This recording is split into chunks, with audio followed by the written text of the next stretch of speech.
Estos pelos ya están creciendo.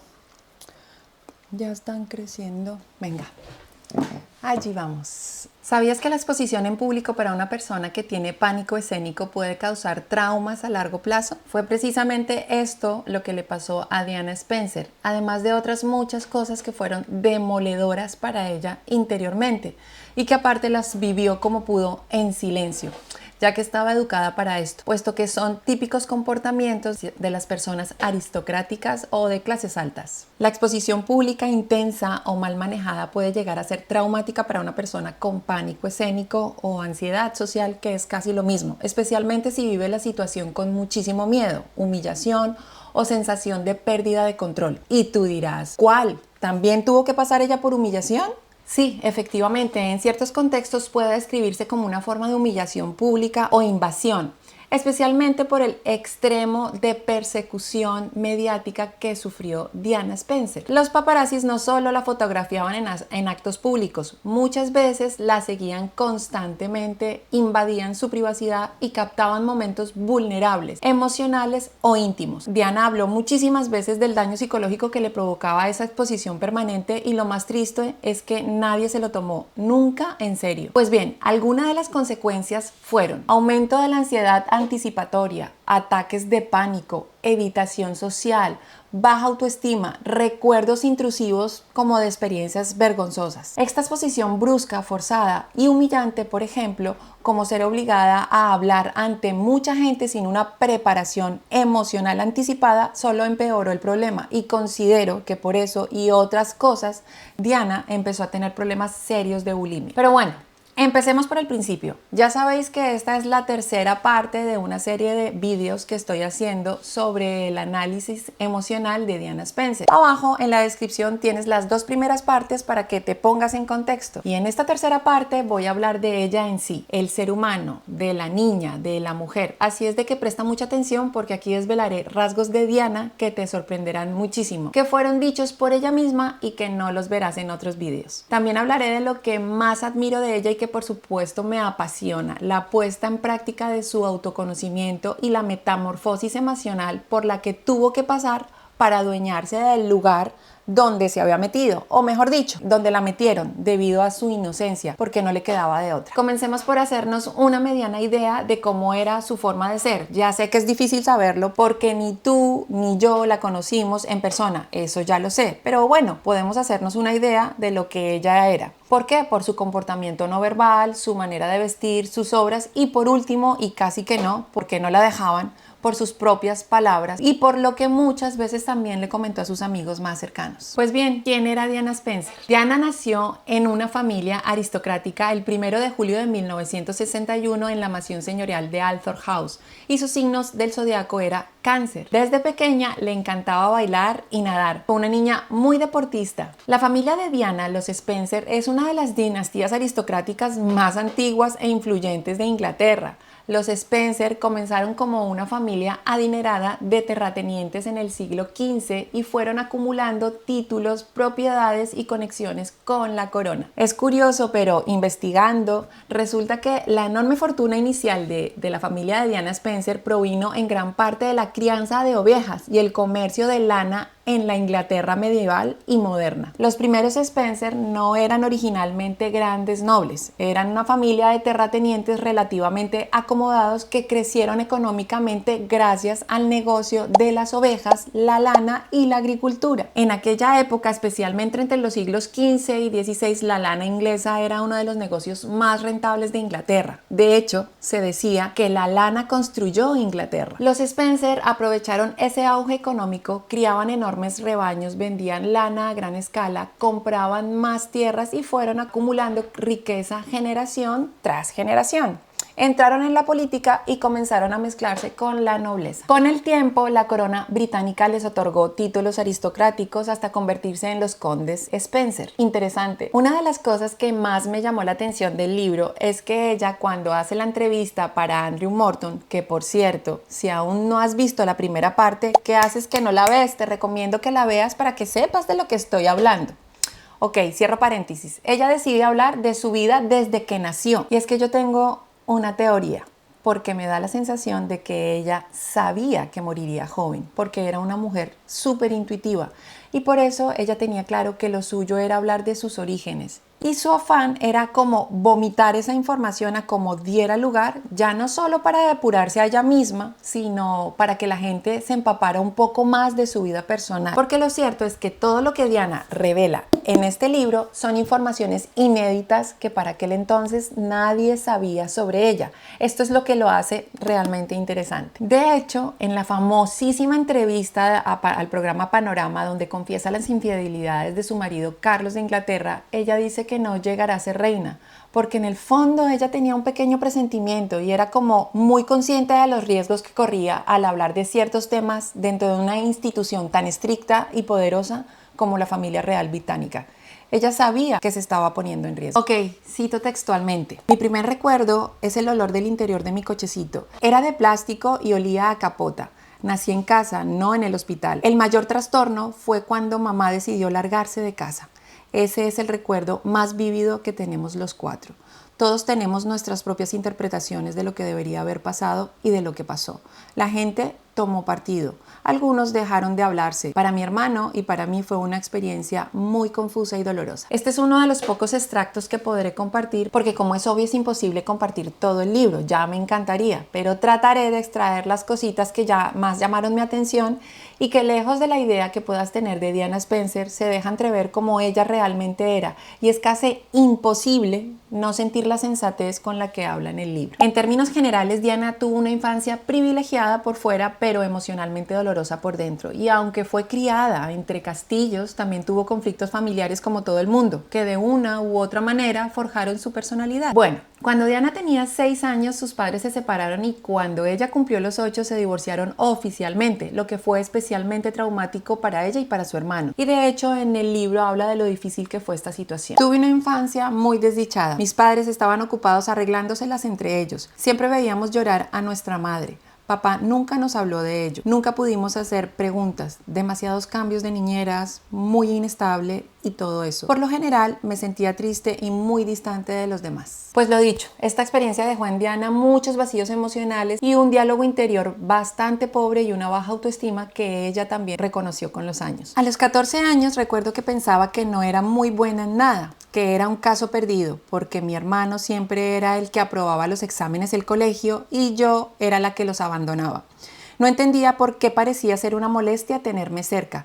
Es algo que en años posteriores he comprendido que estaba relacionado con el hijo, el niño que murió antes de nacer yo. Era un varón y ambos, mi padre y mi madre, estaban locos por tener un varón y un heredero. Pero va y resulta que lo que llega es una tercera niña. Y todo es en plan, qué aburrimiento, vamos a tener que volver a intentarlo. Ahora lo he asimilado. Soy consciente de la situación y lo entiendo. ¿Está bien? Y lo acepto. Vaya manera de hacer una introspección, ¿eh? Otra anécdota muy curiosa es que Diana odiaba la oscuridad y le encantaban los peluches. Y de hecho tenía su cama llena de ellos, que tenía poco espacio para dormir. Pero eso no le importaba porque, como ella misma lo describió, esa era mi familia, hasta tal punto que se los llevó a todas partes. Cuando sus padres se divorciaron y cambiaron de domicilio, allí que iban con ella los peluches, y cuando llegó al Palacio de Kensington se los llevó a todos y los puso en una habitación para que ese entorno le pareciera un poco más acogedor y familiar. Ok, lo que voy a contar a continuación tiene especial importancia para mí porque revela una información bien importante y a la vez como oscura, y es que Diana tenía por costumbre escribir cartas a mano, y más aún en una época en la que los correos electrónicos no se usaban, y esto tiene una explicación que ella misma cuenta en el libro. Mi padre solía sentarnos cada Navidad y cada cumpleaños. Teníamos todo el día para escribir nuestras cartas de agradecimiento, y ahora, si no lo hago, me entra el pánico. Si vuelvo de alguna cena o de algún sitio que necesite una carta, a medianoche me siento y la escribo allí mismo, y no espero a la mañana siguiente porque me remordería la conciencia. Y Guillermo lo hace ahora. Es genial, es agradable que la otra parte lo aprecie. Bueno, y tú dirás, ¿y esto qué tiene de oscuro? Escribir cartas, ¿qué tiene de oscuro? Pues bien, Se dice y se cuenta que también existe una carta donde ella revela de su propio puño y letra en la que cuenta quién y cómo la iban a desvivir. Y no es en absoluto descabellado cuando era obvio que le encantaba escribirlo todo. De hecho, cuando ella era princesa y estaba casada con el príncipe, ella escribía un montón en plan agradeciéndole a todo el mundo las cosas. Ella misma relata que no era una buena estudiante, pero en cuanto la ponían a redactar un texto, se sorprendía de su extensión porque la pluma simplemente fluía. Bien, como comenté antes, a Diana le encantaba bailar y el deporte, y una muestra de ello es que estuvo internada en un colegio entre 1970 y 1973. Y ella cuenta que la comida era horrible, y también cuenta cosas como esta. En la escuela tocaba el piano, me encantaba el piano, bailaba claqué, que también me entusiasmaba, y el tenis y el hockey, de todo. Además, fui capitana del equipo de netball por mi altura. Era una de las más altas. Me gustaba estar al aire libre, visitar a los ancianos e ir al manicomio local una vez a la semana. Me gustaba mucho. Fue una especie de introducción para las cosas más grandes. Es curioso, pero en muchas partes del libro ella hace énfasis en que le encantaba escribir. Es más, cuando ella se fue a Suiza, a una escuela de señoritas, ella cuenta esto. Sé que cuando fui a la escuela para señoritas en Suiza, escribí algo así como 20 cartas durante el primer mes. Me sentía tan infeliz y tan fuera de lugar que no hacía más que escribir y escribir. Y es que la razón por la que Diana fue enviada a una escuela en Suiza cuando era adolescente fue por una mezcla de educación, etiqueta social y expectativas familiares aristocráticas. La idea de su familia era que Diana, pues eso, recibiera una educación adecuada para una joven aristocrática, aprendiera buenos modales, idiomas y cultura europea, desarrollara habilidades sociales propias de una clase social que se prepara para un futuro papel dentro de una alta sociedad. Un matrimonio adecuado era una expectativa muy común en este entorno. ¿Y qué por qué en Suiza? Pues porque en aquella época muchas familias nobles británicas enviaban y envían a día de hoy a sus hijos a un internado en Suiza porque consideran que allí están las escuelas más prestigiosas y refinadas. Allí es donde enseñan francés y etiqueta internacional. Ahora bien, ¿que si Diana encajó? No. De hecho, le pidió a sus padres que la sacaran de allí porque estaban tirando el dinero. Así que se devolvió a Londres y empezó a trabajar como niñera de amigos cercanos a sus hermanas, y la forma de referirse a ellos era muy curiosa, era algo así. A menudo los que me contrataban eran gente bastante deprimente, unos carcas, como los llamaba yo. Mis hermanas me enviaban con todo tipo de gente porque sus amigos se reproducían rápidamente. Me mandaban fuera todo el tiempo y era la felicidad. Una agencia de empleos me encargaba los trabajos de limpieza, pero nunca nadie me dio las gracias por ello. Pero eso solo era un complemento para los martes y los jueves, porque los lunes y los miércoles y los viernes trabajaba en una guardería. Así que tenía 2 trabajos, lo cual era estupendo. Y a mí es que en lo personal me sorprende muchísimo que una persona como ella y de la familia que venía usara el término carca. Por si no lo sabes, carca es que es una persona muy conservadora, anticuada, cerrada a los cambios y tradicionalista en exceso. Es decir, que de entrada a ella las personas así no le llamaban para nada la atención. Esto ya decía mucho de su forma de ser. Es importante resaltar que Diana fue una niña muy traviesa, dicho por sus propias palabras. Le gustaban muchísimo las travesuras y las bromas. Es como que de por sí la vida, la rutina le parecía bastante aburrida, y por eso le encantaba el riesgo y le gustaba como ponerle ese picante a la vida. Incluso en una entrevista que se le hizo al príncipe Guillermo también comentó que su madre era de un humor muy vulgar. Bueno, la cuestión es que ella termina cumpliendo su mayoría de edad viviendo en Londres en su apartamento de soltera con sus 2 amigas y trabajando en cosas varias, como ella misma describe, que se encargaba de trabajos de limpieza. Y sí, y tú dirás, ¿cómo así? ¿Una chica aristocrática limpiando? Ya, pero es que en su entorno social las mujeres jóvenes bien educadas podían trabajar en ciertos empleos. En los años 70 podían trabajar como niñeras, asistentes de guardería, profesora infantil o ayudante doméstica ligera. No se veía necesariamente como algo escandaloso por algunas jóvenes aristocráticas, especialmente si eran trabajos, pues eso, respetables, relacionados con niños momentáneos o temporales antes del matrimonio. Pero es que aparte, como fue una chica tan sencilla, descomplicada y cercana, ella particularmente no le veía ningún problema a ejercer este tipo de oficios. En este punto de su vida todo iba sobre ruedas. Una chica bien, de una familia aristocrática inglesa, con una vida normal, haciendo lo que una joven de su edad hace, disfrutando de Londres y de vivir con sus amigas. Pero todo esto cambió cuando Carlos ya empezó a merondear. Y no precisamente porque se hubiese enamorado o porque le haya parecido guapísima, que lo era, sino porque era la presa perfecta. Encajaba dentro del perfil que él buscaba y dentro del sistema. Y evidentemente de lo que la institución estaba buscando. Y él lo sabía. Una chica con clase, de buena familia, inocente y virgen. Además, ya para ese entonces era considerado un príncipe añejo, que además de estar enamorado de otra, ya iba siendo hora de que el hombre ya se pusiera a lo suyo y se comprometiera. Bueno, por cierto, esa otra se llamaba Camilla Parker Bowles, como todo el mundo lo sabe, y para su infortunio, el de Carlos me refiero, no encajaba dentro del perfil. Entonces, literalmente, aún no había encontrado a su princesa de cuento de hadas para casarse y para que le diera un heredero y así menguar la presión por parte de la institución que se hacía cada vez más evidente. Además, ellos ya se conocían desde muchísimo antes. Lo que pasa es que ella era una niña y hasta que no cumplió la mayoría de edad y hasta que no tuvieran como una especie de acercamiento, la cosa no se podía formalizar. Por otra parte, a Diana la vida de la familia real, especialmente la vida de Andrés y Eduardo, le parecían horrorosas y tristes, aburridas, y con respecto a Carlos, un poco más de lo mismo.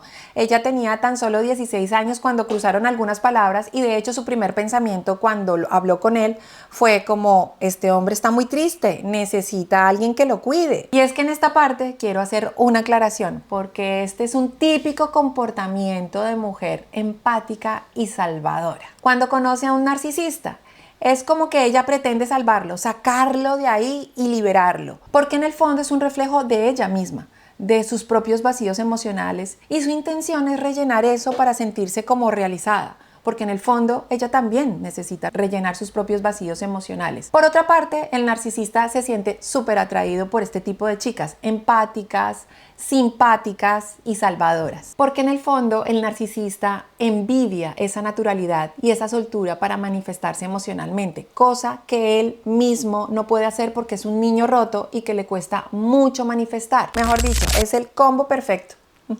Bueno, durante los 2 años siguientes, o sea, desde los 16 a los 18, no pasó muchísimo más, hasta que el príncipe Carlos cumplió 30 años, que hizo una fiesta para celebrarlo, a la cual invitó a Sara, la hermana mayor, y también a Diana, porque ella ya tenía 18 años. Y es que la verdad, en este lapso de tiempo tampoco me quedan muchas cosas claras en el libro, o sea, hay como una falta de información, pero sí, puede ser que en este lapso de tiempo este señor ya la tuviese seleccionada. Mientras él seguía con sus amoríos, viviendo la vida, ella haría la mayoría de edad y solo era cuestión de tiempo, era cuestión de esperar para poder cortejearla y así proponerle matrimonio. Porque básicamente la probabilidad de enamorarla y luego comprometerla y que ella dijera que sí, pues era muy alta, ya que su personalidad era muy afable. Lo curioso de esto es que para ese entonces Carlos ya estaba con Camila, ya que él empezó como a la edad de unos 22 años a estar con ella. Efectivamente, así sucedió. Después de que Carlos le gustase como su chispa y sus gracias, él empieza pues eso, con las invitaciones, entre esas el Balmoral y Albiritania, los cumplidos, las palabras bonitos. Pues es obvio que con todos estos halagos, este señor logra su cometido, logra enamorarla y ella en su inocencia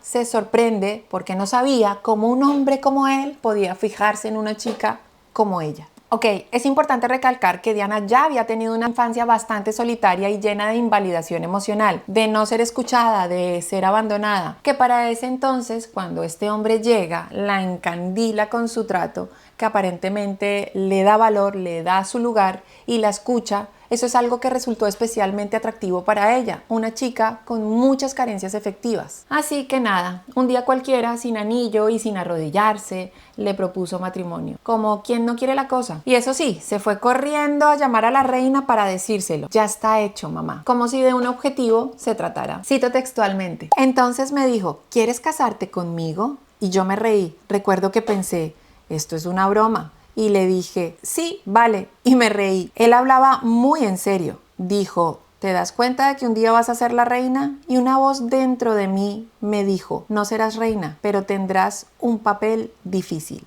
Así que pensé, vale, y dije, sí, le dije, te amo mucho. Él contestó, bueno, sea lo que signifique amar. Eso fue lo que me dijo entonces. Pensé que era fabuloso. Pensé que lo decía en serio. Luego corrió escaleras arriba y llamó a su madre.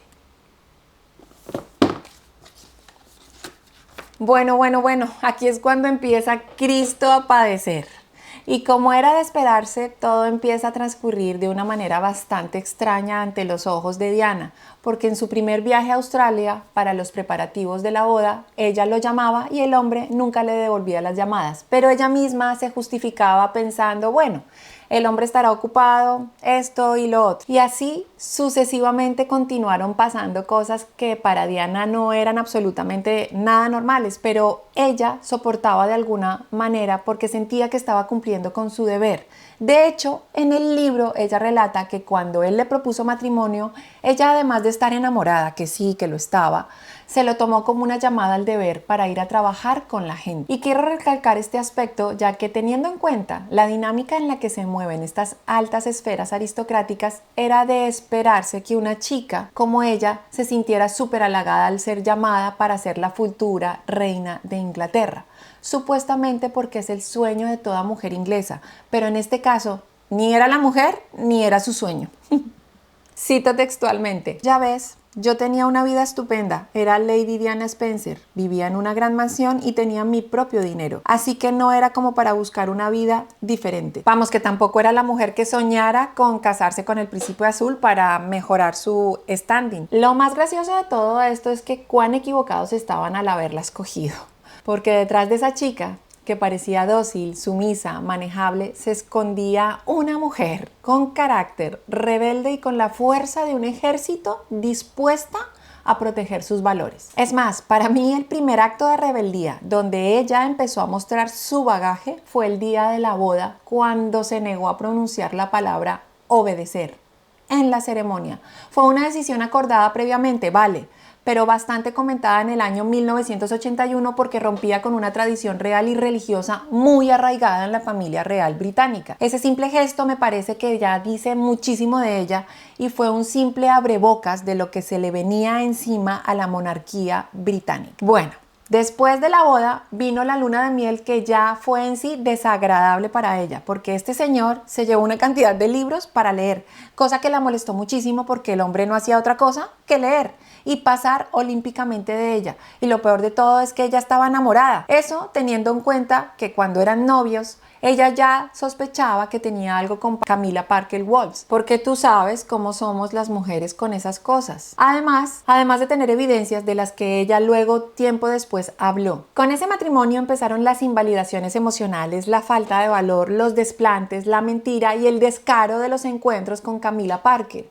Y que aún así la gente de su entorno más cercano, como el personal de asistencia de palacio y los mismos familiares de la Casa Real, sabían a ciencia cierta, pero que se encargaban de ocultarlo y negárselo todo, y de hacerla parecer que estaba desquiciada, paranoica y loca, por imaginarse cosas raras. A ver, hay que tener en cuenta varios aspectos. Lo primero, a esta chica la sacaron de su entorno familiar. Mal que bien, tóxico, desestructurado, sí, con padres separados, lo que quieras, pero era su entorno, es donde ella era libre, donde podía hacer lo que quería, donde quería y con quien quería. Era un entorno conocido, cercano, normal y era su familia. Pasó de ese entorno a otro totalmente diferente. Pasó al Kensington Palace. ¿Esto qué es? Es un palacio con todo lo que esto conlleva, con sus cosas buenas y con sus cosas malas. Y más las malas que buenas. Vamos a ver, aquí quiero hacer una aclaración. Abro paréntesis, y es que la mayoría de mortales piensa que las monarquías es lo más parecido a Disney.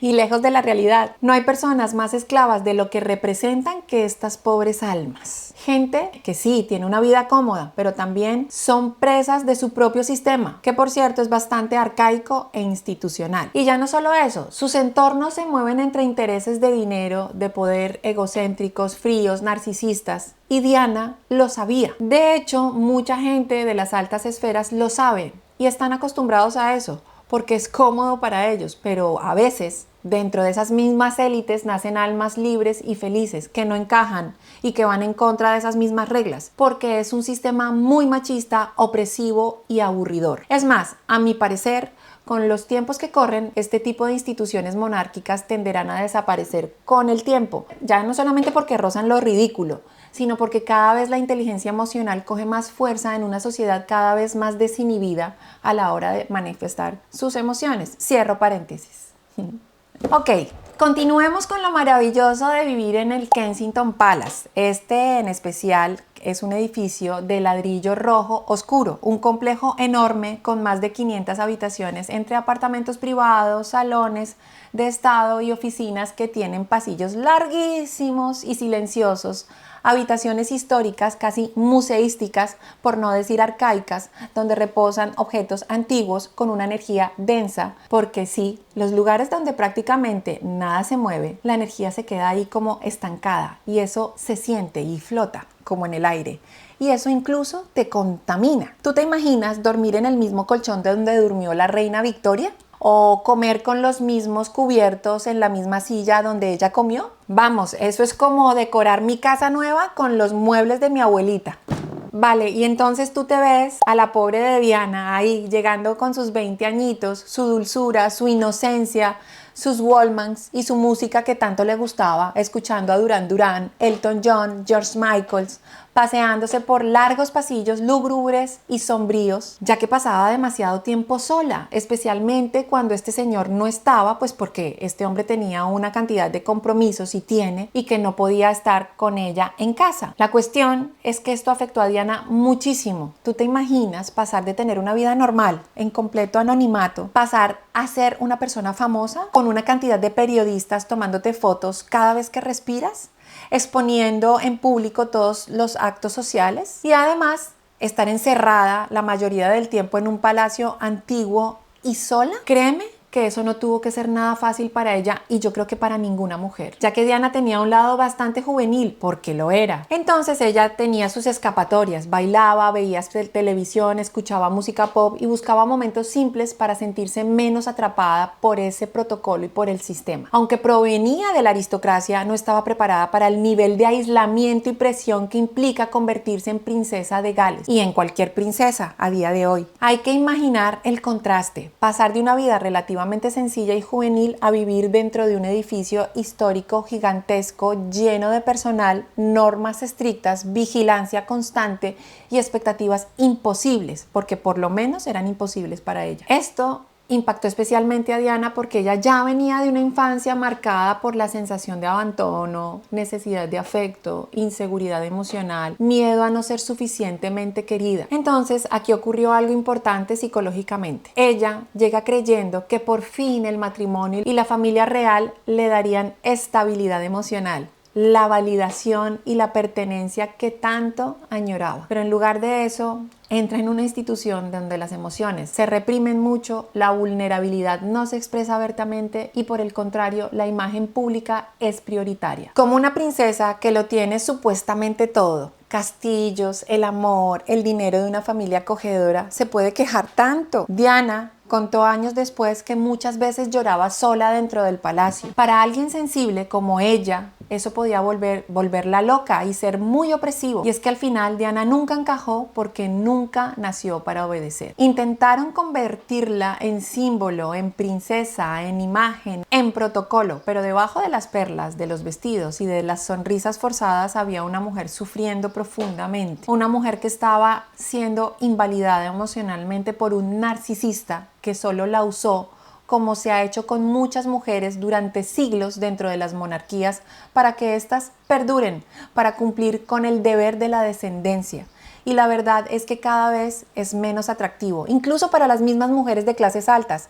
Pertenecer a este tipo de instituciones en estos tiempos es difícil, ya que las mujeres no están dispuestas a perder su autonomía y su libertad por muy aristocráticas que sean. Según las propias palabras de Diana, una de las heridas más profundas de su matrimonio fue la sensación constante de no ser vista emocionalmente. Diana describía momentos donde necesitaba afecto, validación o cercanía, pero percibía frialdad, distancia o indiferencia por parte de Carlos. Esa desconexión terminó taladrando aún más su autoestima y la forma en que ella se veía a sí misma. Diana no solo luchaba contra la presión de la monarquía, también luchaba contra la sensación de no ser suficiente para la persona cuya aprobación más necesitaba, que era su marido. Y cuando una persona vive constantemente buscando esa validación emocional sin recibirla, empieza a dudar incluso de su propio valor. Este es un típico comportamiento narcisista: desestabilizarte emocionalmente para que dudes de ti misma y parezca que estás loca, y que, a diferencia de muchas de las mujeres que ocupan estos lugares sin reproche alguno, ya sea por temor o por costumbre, ella decidió ser libre, no perder la última de sus libertades, que era ser ella misma. Por eso es que Diana, en medio de su desespero, tuvo episodios de histeria, porque ella ya no sabía cómo llamar la atención, y de esto ya hablaré más profundamente en el siguiente vídeo. Lo que la monarquía nunca entendió es que cuanto más intentaban silenciarla, más fuerza cogía su interior, y tampoco supo usar su juventud, su frescura y su naturalidad a favor de la institución, para que por lo menos fuera un poco más atractiva ante los ojos del pueblo. Y es aquí donde empieza realmente la transformación más importante de Diana Spencer. Así es de que en la próxima parte vamos a entrar en una etapa muchísimo más oscura: la bulimia, la soledad extrema, la traición de su marido, la invalidación emocional extrema y la guerra psicológica dentro de Palacio. Además del momento exacto en el que Diana dejó de querer ser la princesa perfecta para convertirse en la piedra en el zapato para la institución. Y créeme, no tendrá desperdicio. Pues bien, si este contenido te pareció interesante, dale like y suscríbete a mi canal para continuar haciendo análisis emocionales. Mi nombre es Erika Zárate, soy tu asesora emocional. Sígueme para seguir profundizando en este maravilloso mundo de las emociones. Nos vemos en la siguiente parte. Chao, bonitas y bonitos.